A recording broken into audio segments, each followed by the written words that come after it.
So next we want to create the Addin toolbar, but we need to make some changes, so we can use another copy of this one. Call it as underscore ribbon,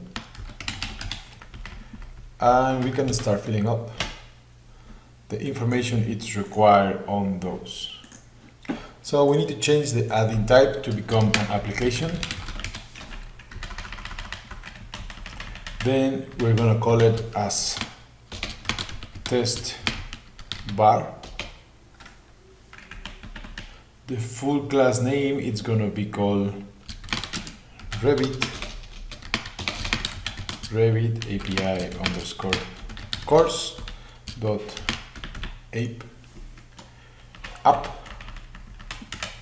The string is going to be test bar. The description is test bar toolbar. Always visible assembly. We're going to run from Revit API underscore course.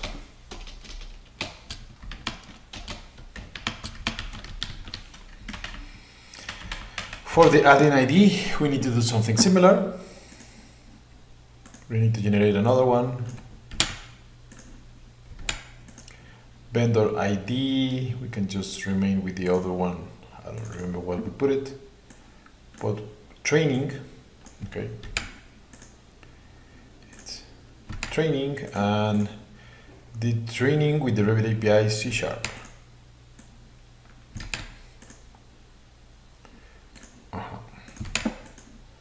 We save it. Now that we have it with those details, just overview, it's something like this. It's application, test bar, Revit API course, app, test bar, toolbar, Revit API course, training, and training with the Revit API. So we're running just our function app, and that function app should be pushing the code. So we also need to update our binaries. So I'm just gonna delete this one so that we recreate it just for the ones we need. That's it. So we need this one.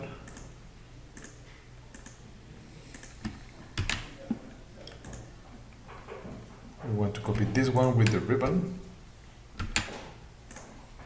And the same location, program data, Autodesk, Revit, Addins, 2021,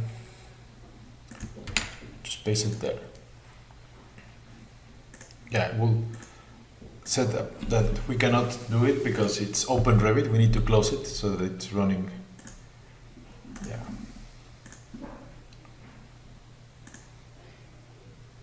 Still open, just waiting.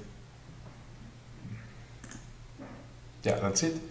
Now that it's running, we can just go back and open Revit. And right now we should have at least one space for that button.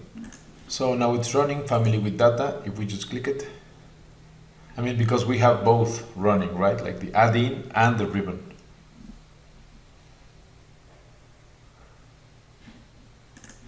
Okay, I had a mistake because it says that the Revit API course assembly does not exist. So that means that the assembly, I missed it, put the .dll.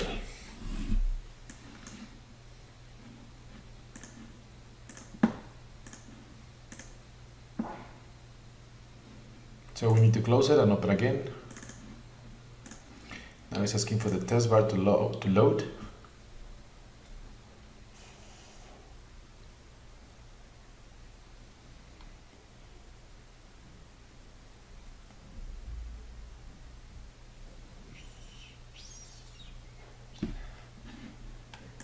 Now we can open our test file.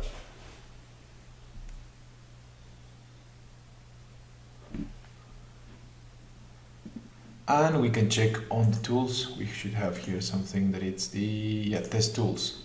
We have test tools, show a message tools.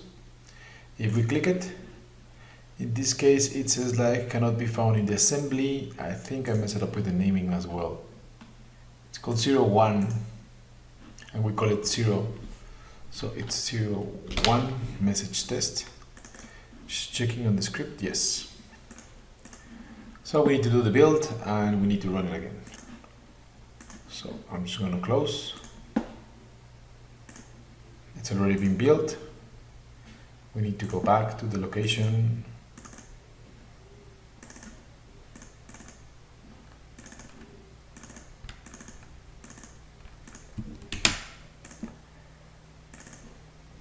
Program data, Autodesk, Revit.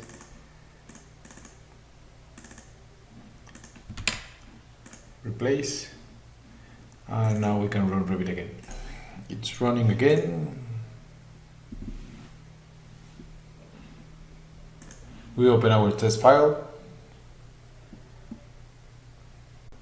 So when we run it, nothing is happening because we didn't have the function, and on the message test we commented the ones we require. So let's just do that little modification. I'm just going to add that this one goes analysis, calling all names. We don't have that function on analysis, so I'm just going to copy to analysis. Having a copy from here, which is a void being run result. So public names, it's a string. In this case, all elements is a string. I'll recommend you to always fix your variables, otherwise it might become very messy. Strings, all strings. All strings. And then we're just calling S, since S is going to show the message. And now we can delete.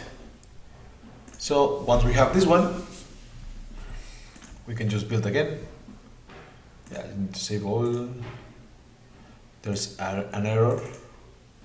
Yeah, the definition of show message is this one. Show message. Like that. Build. Now it's already and doing the same purpose, the same process we did earlier. We need to go for the source, repos, API, BIM. Copy this file into the location that we require. So Autodesk, Revit, place. Yeah, it's open Revit, so we need to close it. So that's one of the benefits of using the Addin Manager. The Addin Manager is going to allow us to do rebuilds. If we're doing it within the interface, the rebuild is just going to be needed to close Revit, otherwise the process is still working around.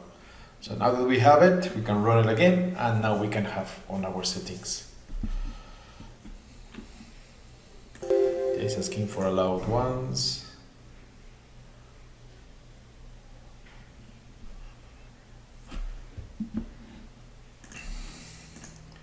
We can open the test.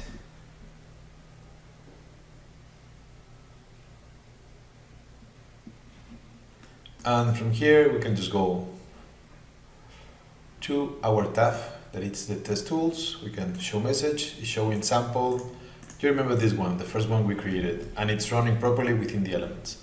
So next thing we're going to do, we're going to add the other ones within the icons so that we know what we're doing, and within that we will finish our course with that content.